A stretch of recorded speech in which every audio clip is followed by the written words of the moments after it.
Galbay di 8 aplikasi pinjol, hanya 3 pinjol yang legal. Ya, kok bisa ya? Ayo teman-teman semuanya. Yang pertama adalah Tunaiku, yang kedua adalah EasyCash, yang ketiga adalah Indodana, yang keempat adalah Spinjam, yang kelima adalah Pindaya, yang keenam ada Pundi, yang ketujuh Kredipo, yang kedelapan ada kami. Ya.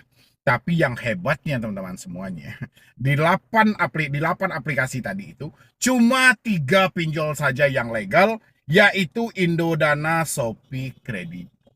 Berarti lain dari itu ilegal. Benarkah seperti itu, Bang? Nah, ini buat teman-teman semuanya. Makanya saya selalu bilang, ini hati-hati teman-teman ya. Hati-hati gitu loh ya. Ini sebenarnya dari salah satu subscriber saya juga, yang mana dia konsultasi juga dengan saya dan edukasi juga dengan saya selalu menunjukkan jalan-jalan yang terbaik. Tapi apa daya ya, yang namanya orang sedang dibenturkan dengan satu masalah. Kalau pengen ada yang instan lagi gitu loh. Kalau ada yang cepat-cepat lagi gitu. Alhasil dia bertemulah dengan nama-nama konsul-konsulan ya, joki-jokian, backupan, bantu-bantuan yang ada di TikTok gitu ya. Yang mana di sini dia menyampaikan nama TikToknya apa lah ini ya. Konsultasi apalah namanya ini. Pokoknya konsultasi gitulah teman-teman. Yang jelas dia bertanya di sini, cara galbay mandiri gimana Kak? Ini kata si debetur ini. Padahal si debetur ini teman-teman, sudah ada nomor HP saya, dan berkomunikasi dengan saya setiap hari. Hampir 1 bulan ini berkomunikasi dengan saya setiap hari. Tapi ya ini bukan soal galbay lagi, tapi soal cara dia berpikir yang salah gitu loh. Ya, permintaan dia sangat banyak teman-teman. Dia minta negosiasi di bawah pokok. Dia minta bayar sesuai dengan kemauan dia. Nggak ada gitu loh. Tadi untung aja saya nggak tahu nih, apakah dia masih melanjutkan edukasi ini bersama orang ini, apakah sudah terjadi 20%, 30% dan segala macam, saya nggak tahu. Tapi yang jelas tadi dia chat saya menanyakan, apakah ini benar gitu loh. Ya, dia bilangin di sini, sudah telat bayar kakaknya, dia bilang, ya sudah semuanya, langsung dia bilangin ini. Tunaiku 30 juta jadi 60 juta. Ya, EasyCash 35 juta, Indodana 15 juta, Shopee 16 juta, Pindaya, ada Pundi, Kredipo, dan ada kami. Cuman, kenapa saya bilangin ini adalah penipu teman-teman semuanya? Orang ini sebenarnya tidak tahu mana yang pinjol resmi dan tidak resmi gitu loh. Mana yang legal dan mana yang tidak legal. Bahkan dia cuman bilangin, dari 8 tadi cuma Indodana, Shopee, dan Kredipo. Dari mana konsepnya? Dari mana konsepnya? Terus ada Pundi dibilang ilegal. Ada Pundi itu legal, resmi. Tunaiku di bawah Amar Bank, resmi. Pinjam, Shopee punya, resmi. Lantera Dana Nusantara. Ya, apalagi Pindaya, resmi. Kredipo sama ada kami, resmi semuanya. Masa hanya 3 yang resmi? 5 lagi enggak? Ini nampak kali penipuannya gitu loh. Saya nggak tahu kelanjutan dia itu seperti apa gitu ya kan. Tapi yang namanya si debetur ini agak agak kacau juga gitu loh. Dan dia percaya juga ada Pundi ilegal, ada kami ilegal, Pindaya ilegal. Sejak kapan orang itu jadi ilegal? Orang legal. Tunaiku legal, Pindaya legal, ada kami legal, ada Pundi legal. Ini bisa dibilangin ilegal. Dia bilangin, itu benar nggak? TikTok kalau ilegal digalbe aja, aman nggak? Oh nggak aman Kak, kena sebar data. Kenapa dia bilangin nggak aman kena sebar data? Karena tujuan dia adalah untuk supaya Anda menggunakan jasa mereka. Supaya menggunakan jasa mereka gitu loh. Ya, nanti saya akan post ini, teman-teman semuanya. Biar nanti teman-teman juga harus hati-hati teman-temanku yang berada di TikTok. Saya tidak melarang kalian mengedukasi, silahkan gitu. Tapi jangan memperbodoh. Silahkan edukasi, nggak apa-apa. Silahkan ambil keuntungan di balik edukasimu. Tapi sampaikan yang sebenar-benarnya. Sampaikan fakta yang sebenarnya. Kalau tahu, tahu. Kalau tidak tahu, tidak tahu gitu loh. Jangan sampai tidak tahu, pura-pura tahu. Kan kalau seperti tadi kan tidak tahu tapi pura-pura tahu. Masa dibilang ada kami ilegal, ada Pundi ilegal, Pindaya ilegal, Tunaiku ilegal. Jadi kan aneh kayaknya gitu loh. Masa hanya Indodana, Kredivo, dan Shopee aja yang dibilang? Ah, kan gila namanya. Tadi apa yang dia bilang? Indodana, Kredivo, apa lagi tadi ya? Bentar dulu teman-teman. Lupa juga saya teman-temanku. Yang dia bilang cuma yang mana tadi? Indodana, Shopee, sama Kredivo. Itu yang dia bilang cuman yang legal. Berarti tunaiku ilegal, EasyCash ilegal, Pindaya ilegal, ada Pundi ilegal, ada kami ilegal. Sejak kapan gitu loh? Ya, saya pernah berhadapan langsung dengan lawyer dari ada kami. Mereka itu legal dan terverifikasi. Ada Pundi legal dan resmi. EasyCash pengunduh terbanyak. Dia menjadi aplikasi terviral, terbanyak digunakan, terbanyak di-download. Ya, data 2022-2023 aja mencapai 222 juta kali diunduh. Bagaimana konsepnya dia ilegal? Ah, bagaimana konsepnya gitu? Inilah pembodohan-pembodohan yang masif, tapi yang saya sangat sayangkan teman-teman semuanya. Anda percaya dengan hal ini? Ya, Anda bisa percaya teman-temanku. Padahal ini pembodohan, orang bodoh. Oke, dikasih edukasi. Ya, dia ini bodoh ini, tapi memberikan edukasi kepada orang bingung. Ya orang bingungnya percaya. Padahal ini si bodoh gitu loh. Mereka nggak ngerti sama sekali. Dia nggak paham. Tapi berlagak seakan-akan paham. Karena target dia bukan soal mengedukasi. Target mereka adalah bagaimana memindahkan duit yang ada di kantongmu ke kantong mereka. Tarifnya berapa? 35%. 30%. 25%. 20%. 15%. Dan seterusnya. Itu yang terjadi. Pembodohan. Ya. Sehingga ada masalah kalau mereka benar-benar mengedukasi dengan cara yang benar, mengedukasi dengan yang sesungguhnya, nggak ada masalah. Dia bilang, wah ada 8 aplikasi itu legal. Kalau memang mampu, yuk diselesaikan. Kalau tidak mampu, ya sudah. Yang penting jangan panik dulu. Kan enak. Ya, tapi jangan rangkul kepada diri kita, yuk gunain jasa kami aja. Kalau menggunakan jasa kami pastikan Galbay aman. Tidak sebar data. DC tidak datang ke rumah. Kita bisa hentikan semua penagihan-penagihan yang ada. Omong kosong. Emang bapak dia yang punya pinjol tuh? Nggak ada. Ya, yang dia bodohi ini orang yang panik. Orang yang terjebak pinjol ini sama dengan orang sakit, teman-teman. Orang lagi sakit parah. Orang lagi sakit parah, apapun yang kita sodorkan selagi itu obat, mereka telat. Ternyata obat ini dikasih sama orang idiot. Ya, asal jadi orang ini tidak mengerti. Soal obat dia tidak mengerti. Dia taunya obat ya obat. Ya. Masa orang sakit mata dia kasih minyak angin? Hah? Dia kasih balsem? Apa yang terjadi teman-temanku? Kan nggak nyambung. Nah, begitulah yang terjadi. Cuman herannya, begitu banyak orang yang percaya dengan hal-hal ini. Terutama di TikTok. Berapa banyak oknum-oknum yang berdalih. Ya, dengan gaya, aduh lah teman-teman semuanya. Oknum. Oknum lawyer dan segala macam. Aduh. Menjual surat-surat busuk. Boleh, saya bilang saya nggak larang Anda mengedukasi. Terserah, tapi jangan bodohi. Edukasilah segalanya. Ya, kalau memang ada tarif di dalam edukasimu, lanjutkan, tapi jangan perbodoh. Dari mana konsep memperbodoh? Gunakan jasa kami aman, itu memperbodoh. Gunakan jasa kami tidak sebar data, itu memperbodoh. Gunakan jasa kami DC tidak datang ke rumah, memperbodoh. Ya, pinjol yang Anda pinjam semi legal, memperbodoh. Begitu banyak hal yang mereka lakukan untuk memperbodoh. Ya, coba dengan kejujuran, dengan apa adanya, pasang tarifnya. Jadi orang-orang tidak merasa tertipu. Duit mereka kasih, ya, kita memberikan juga petunjuk yang sebenar-benarnya. Kan lebih enak, jalurnya lebih halal. Ya, mau dimakan siapapun duit itu nggak ada masalah, tapi ungkapkanlah yang sejujur-jujurnya. Hati-hati ya buat teman-teman semuanya yang ada di TikTok.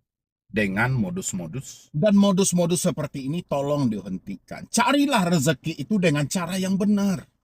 Bukan dengan cara menipu. Bukan dengan cara berkelompok. Ini untuk tukang lobi. Ini tukang mengeluarkan kertasnya. Ini yang mengamankannya. Ini negosiasi DC. Itu memperbodoh teman-temanku. Ya, jangan dibiasakan hal. Endingnya tidak baik gitu loh.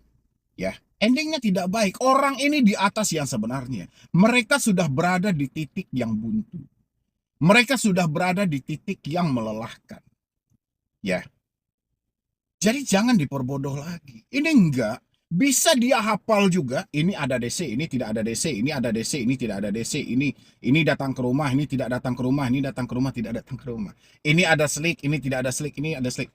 Harusnya teman-teman, ya kalau Anda berjumpa seperti itu, Anda pertanyakan, dari mana Anda tahu persis dengan hal ini? Apakah Anda bagian dari pinjol itu? Kalau memang bagian dari pinjol itu, serang mereka. Ya, rasa saya, ini urusan internal. Ya, nggak bisa hanya pengalaman si A, si B, si C dijadikan untuk ranah edukasi. Oke. Dia terjebak, sama-sama terjebak di aplikasi yang sama, aplikasi A. Yang satu dikunjungi, oke. Pengalaman yang satu dipakai. Ya, untuk menjawab pengalaman orang berikutnya. Ketika orang bertanya, bagaimana dengan aplikasi A? Oh, itu ada di sini itu. Karena ada orang yang menceritakan, dia habis didatangi. Itu kebodohan itu. Ya, jadi saya berharap buat teman-temanku semuanya, please banget, kalian ini orang hebat. Kalian orang pintar semuanya, teman-teman. Hanya saja dimatikan karena rasa ketakutan yang terlalu berlebihan. Dimatikan karena Anda memikirkan sesuatu yang melampaui batas. Padahal faktanya, teman-teman, galbay pinjol tidak menyulitkan, galbay pinjol tidak menakutkan, kecuali cara kita berpikir dan cara kita menafsirkan sesuatu. Galbay apa? Ini berbenturan soal kita nggak ada duit kok. Ini dibenturkan karena keuangan kita sudah tidak baik-baik saja. Ya, jadi jangan teman-teman terlalu melampaui batas. Ya, wah saya harus buru-buru nih. Tahu ada desa atau tidak, aman atau tidak. Ya, akhirnya Anda akan masuk ke dalam ranah penipuan. Ya, teman-teman semuanya. Jadi, Anda tinggal tandain kalau dia mengedukasi, tapi di layar belakang mereka itu sudah ada nama aplikasi dan ada tulisan tidak ada, tidak ada, tidak ada. Blokir aja langsung akunnya teman-teman, nggak ada itu. Itu omong kosong itu teman-teman. Jual air ludah itu untuk menipu Anda gitu loh. Supaya Anda tertarik menggunakan jasa mereka. Ya, mudah-mudahan jangan sampai ada lagi yang tertipu. Karena OJK sendiri juga mewarning kan. Tidak boleh menggunakan joki-joki hal-hal seperti itu. Itu malah menimbulkan masalah yang besar. Dan nantinya bisa memperluas keadaan, memperburuk keadaan. Ya, teman-teman semuanya, mungkin dari saya cuma itu aja dulu. Terlebih dan terkurangnya saya mohon maaf. Mudah-mudahan sesingkat video yang saya bikin ini bisa membantu teman-teman semuanya. Tidak ada lagi yang tertipu dengan hal-hal seperti ini. Jadi sekian dulu dari saya, Medi Bro nih. Mendaftar akun Kredivo pakai nomor lain, tapi tagihannya kok bisa ke nomor lain. Saya pun baru telat 12 hari, tapi udah diginiin. Apakah DC akan benaran datang? Takut banget soalnya baru tadi didatangi DC aku laku bang dan diminta dicicil minimal 800.000 karena udah jatuh tempo. Tagihannya 1,8. Gimana solusinya ya? Profesi di bidang penagihan. Habis itu lagi, dikasih waktu 4 hari, apakah akan datang lagi? Nah, aku laku Kredivo Tunaiku. 3 ini mau kita bahas teman-teman. Siapa yang mengalami telat bayar atau terjerat di 3 aplikasi ini? Aku laku, Kredivo, dan Tunaiku. Isi di dalam kolom komentar. DC datang ke rumah, DC datang ke perusahaan, galbay selama 12 hari, langsung diginiin teman-teman. Ya, kita bahas teman-temanku. Tapi sebelumnya seperti biasa, yang belum mensupport channel ini boleh disupport dulu, boleh didukung dulu. Mudah-mudahan dengan supportan dan dukungan teman-teman semuanya menjadikan channel ini makin berkembang lagi dan saya makin semangat lagi dalam memberikan motivasi dan edukasi. Ya, oke teman-temanku. Kita mulai dari aku laku dulu ya, teman-teman. Sesuai dengan yang bertanya sama saya, dia didatangi oleh DC aku laku. Tadi didatangi DC aku laku bang dan diminta dicicil minimal 800.000 karena udah jatuh tempo. Tagihannya 1,8. Gimana solusinya ya bang? Dikasih waktu 4 hari, apa akan datang lagi? Ini meminta solusi atau menanyakan dia akan datang lagi gitu loh ya. Teman-temanku, Kalau misalnya kita didatangi oleh debt collector atau FC lapangan atau pihak ketiga yang menjalin kerjasama dengan sebuah perusahaan itu bukan suatu hal yang menakutkan ya teman-teman. Justru itu suatu hal yang bagus teman-teman. Kenapa bagus? Yang selama ini kita mencari jalur untuk edukasi, jalur untuk bernegosiasi, mohon maaf, jalur untuk bernegosiasi bersama CS-nya, customer service-nya atau melalui DC internalnya, itu kan tidak dapat. Ya, jarang dikabulkan gitu loh. Nah, kebetulan ada FC lapangan, mungkin kita bisa menyodorkan diri. Kita bisa menyampaikan, ada nggak jalur lain untuk kita menegosiasi mengingat ketidakmampuan kita tadi. Ya, kita udah nggak mampu, kita udah nggak sanggup, duit udah nggak ada gitu loh kan. Kita bisa jelaskan, mana tahu mereka ada programnya. Nah, itu yang pertama. Yang kedua adalah, teman-teman semuanya, sebelum berkomunikasi dengan debt collector ini, ya penting juga kita melihat dulu kelengkapan-kelengkapan mereka. Bukan kita terlalu selektif dan mencari-cari alasan, tidak ya. Cuman sesuai dengan aturan OJK juga, debt collector ini yang menjalin kerjasama dengan pinjol ini, mewakili sebuah perusahaan ini, dia wajib menunjukkan ID card, ya, identitas mereka. Habis itu surat tugas mereka atau surat kuasa mereka. Habis itu sertifikat profesi di bidang penagihan. Biar kita tidak salah dalam berkata, karena menyangkut utang piutang ini adalah ranah privasi. Oke, teman-teman semuanya. Dan habis itu kita dikasih 800.000 untuk mencicil. Nah, kembali ke diri kita. Mampu nggak itu hutang 1,8 kita cicil dulu 800.000 dengan catatan ini benar-benar mengurangi hutang kita. Nah, kalau kita menitipkan uang kepada FC yang ada di rumah, tolong diambil dokumentasinya. Sampaikan duit 800.000 sudah dia terima dan ini akan diserahkan kepada akun laku. Kita videokan mereka. Kalau misalnya nanti hutang yang 1,8 itu tidak berkurang, video itu menjadi bukti bahwa telah ada FC yang berkunjung. Ini orang yang menjawab, yang menerima duitnya. Ya, kayak gitu teman-teman semuanya. Jadi kalau misalnya Anda mampu, 1,8 tidak mampu, 800.000 ada duitnya, Anda kasihkan sama FC-nya tapi divideokan. Ya, bahwasannya duit telah dibawa mereka. Nah, nanti kita sesuaikan apakah benar berkurang atau tidak. Kalau tidak berkurang, kita bisa komplain dengan bukti yang ada. Ya, teman-teman, makanya penting kita lihat cek ID card, surat kuasa, dan sertifikat profesi di bidang penagihan. Habis itu lagi, dikasih waktu 4 hari, apakah akan datang lagi? Nah, 4 hari kan waktu yang cukup panjang juga, apakah kita nggak bisa berusaha? Berusaha ini bukan berusaha mencari utang ya teman-teman, tapi berusaha bagaimana caranya kita mengumpulkan uang dalam waktu 4 hari tadi itu dapat 800.000. Yang penting kita berusaha dulu. Kalau misalnya kita sudah berusaha bang, tapi duitnya nggak dapat, nanti kalau pas mereka datang, sampaikan. Saya sudah coba dengan instruksi Anda. Saya sudah coba menjalankan dengan yang Anda sampaikan. Tapi alhasil namanya ini rezeki, itu sangat misteri. Dan saya mungkin tidak mendapatkannya kalau misalnya tidak berhasil. Kalau berhasil boleh dikasihin aja ya. Tapi kalau tidak berhasil, ya sampaikan tidak berhasil. Ya. Dan habis itu, apa akan datang lagi? Kalau ini saya kurang tahu teman-teman. Karena itu soal langkah kaki manusia. Nanti kalau saya bilangin dia datang lagi, nyatanya enggak. Kalau saya bilangin enggak, nyatanya iya. Jadi agak ribet. Ya, agak rumit jawabannya, tidak ada yang pasti. Nah, habis itu lagi, bang, kalau daftar akun Kredivo pakai nomor lain, tapi tagihannya kok bisa ke nomor lain ya? Wah, ini serba nomor lain semuanya ya. Jadi agak lain juga ini ya. Mendaftar akun Kredivo pakai nomor lain, tapi tagihannya kok bisa ke nomor lain. Saya pun agak lain juga dengan pertanyaannya, dan lain waktu juga kita bahas ya, karena agak lain-lain gitu loh, kurang ngerti saya. Oke? Dan habis itu lagi di sini, baru telat 12 hari tapi udah diginiin. Apakah DC akan benaran datang? Takut banget soalnya baru pertama kali telat. Baru telat 12 hari sudah diginiin ya. Kadang pertanyaannya itu, teman-teman semuanya, pertanyaan terkadang ngawur gitu loh ya. Tidak dijelaskan. Yang mengginiin itu siapa? Pinjol, orang, atau apa ini? Kalau pinjol apa nama aplikasinya?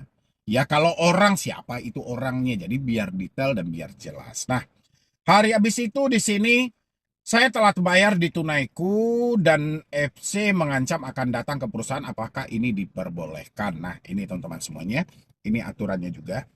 Di sini ada namanya aturan terbaru penagihan kredit yang wajib kamu ketahui. Ini yang selalu saya sampaikan sama teman-teman semuanya, POJK nomor 22 tahun 2023. Yang mana di dalam POJK ini, OJK telah menerbitkan nomor 22 tahun 2023, POJK-nya mengganti POJK nomor 6 tahun 2022 tentang perlindungan konsumen dan masyarakat di sektor jasa keuangan. Salah satu ketentuan yang diatur dalam POJK ini adalah mengenai mekanisme penagihan kredit dan pembiayaan. Aturan terbaru penagihan kredit. Yang pertama, tidak menggunakan cara ancaman, kekerasan, atau tindakan yang bersifat mempermalukan. Salah satunya adalah menyebarluaskan informasi mengenai kewajiban konsumen yang terlambat kepada kontak telepon yang dimiliki oleh konsumen. Nah, itu tidak boleh. Menyebarluaskan informasi. Nah, ketika mereka datang ke kantor dari Tunaiku tadi, mereka menyampaikan bahwa mereka akan berkunjung ke perusahaan Anda, berarti dia telah melanggar aturan POJK nomor 22 tahun 2023. Yang mana tidak boleh menagih yang sifatnya mempermalukan. Kalau dia sampai ke perusahaan, otomatis itu mempermalukan. Menyebarluaskan informasi mengenai si konsumennya berhutang. Itu tidak boleh. Ya, hal yang harusnya kita lakukan ketika hal itu terjadi adalah kita ya butuh juga dokumentasinya, teman-teman. Kita rekam juga mereka, kita rekam dan kita sampaikan sama mereka baik-baik. Pak, paham nggak POJK kan melarang? Bukan maksud saya tidak mau bertamu di sini. Ini tempat kerja. Kalau seandainya Anda ke sini, pasti satu atau dua orang akan melihat. Dan orang-orang pasti akan bertanya-tanya. Secara tidak langsung, Anda sudah mempermalukan saya. Dan itu melanggar di POJK nomor 22 tahun 2023. Alangkah baiknya Anda datang ke alamat saya aja, ke rumah saya aja. Kita bisa bertemu setelah saya pulang kerja. Oke? Teman-teman semuanya, kalau misalnya mereka tidak ngomong bang, tiba-tiba langsung datang dan segala, ya sudah kita videokan dan kita sampaikan. Ya, Anda sampaikan ini soal POJK. Kalau dia bilang, wah POJK itu cuma omong kosong, ya kita butuh rekamannya. Kayak gitu teman-teman. Nggak boleh dia melakukan penagihan di luar alamat domisili konsumen. Karena kalau terjadi penagihan di luar alamat domisili konsumen, terjadi juga konsepnya mempermalukan. Menyebarluaskan informasi mengenai hutang. Ya, itu nggak boleh. Makanya teman-teman harus pahami mana yang diperbolehkan dan mana yang tidak diperbolehkan. Yang kedua adalah dalam POJK itu tidak menggunakan tekanan secara fisik maupun verbal. Jadi nggak ada gertak-gertakan, main kekerasan dan segala macam. Kan selalu teman-teman tuh, kalau kita berhadapan dengan FC lapangan, pasti mereka akan bertindak arogan, anarkis, main fisik. Itu nggak boleh.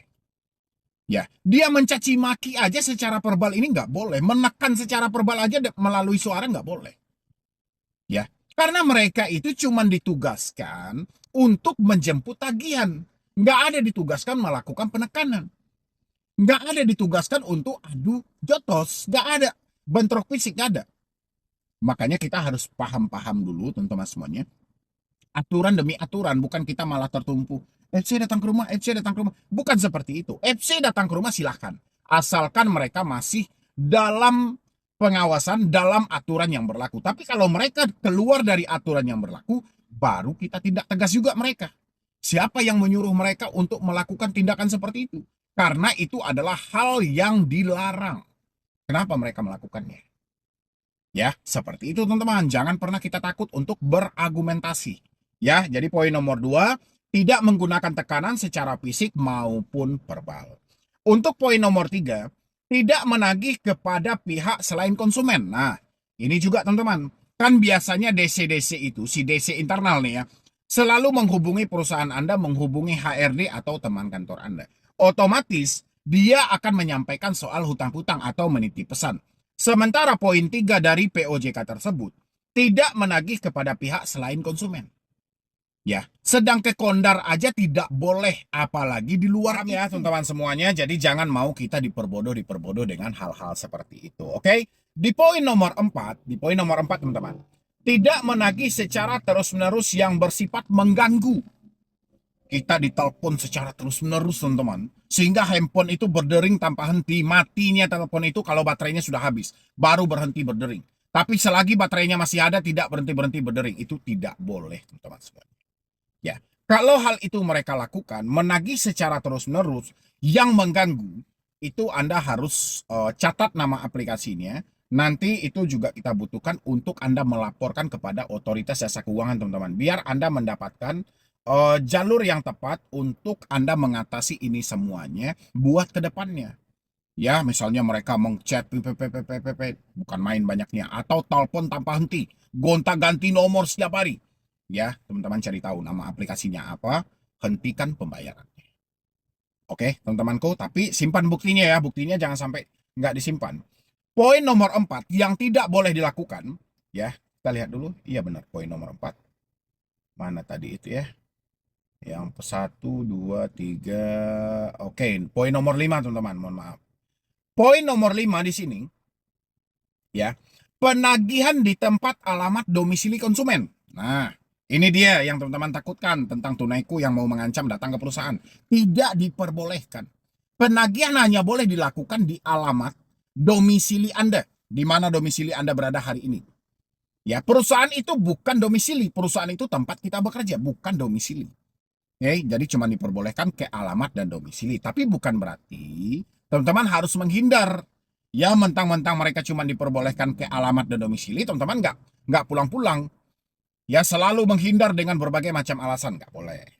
Ya, kalau misalnya teman-teman tidak bisa bertemu, misalnya nanti nggak bisa bertemu nih di alamat atau di domisili, teman-teman bisa bentuk perjanjian, kamu bisa datang ke perusahaan saya aja di alamat ini, boleh asalkan persetujuan dari teman-teman semuanya. Tapi kalau tidak ada persetujuan dari konsumen, tidak diperbolehkan. Ya. Habis itu hanya pada hari Senin sampai dengan Sabtu di luar dari hari libur nasional pukul 8 pagi dan 8 malam.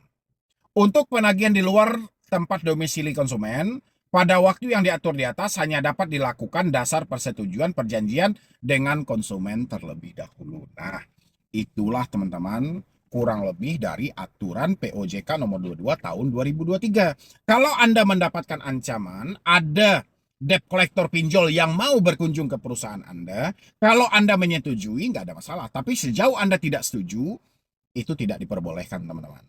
Ya, dan ini kayaknya akan ada yang berubah juga teman-teman, karena sudah ada yang mengajukan dari beberapa pinjol menyampaikan kalau bisa di hari libur tetap mereka melakukan penagihan, karena kalau nggak di hari libur mereka setiap datang itu selalu bertemu dengan rumah kosong. Ya, tapi ya kita lihat nanti apakah OJK menyetujui dengan pertimbangan yang matang, ya silahkan, nggak ada masalah. Yang penting mereka masih SOP.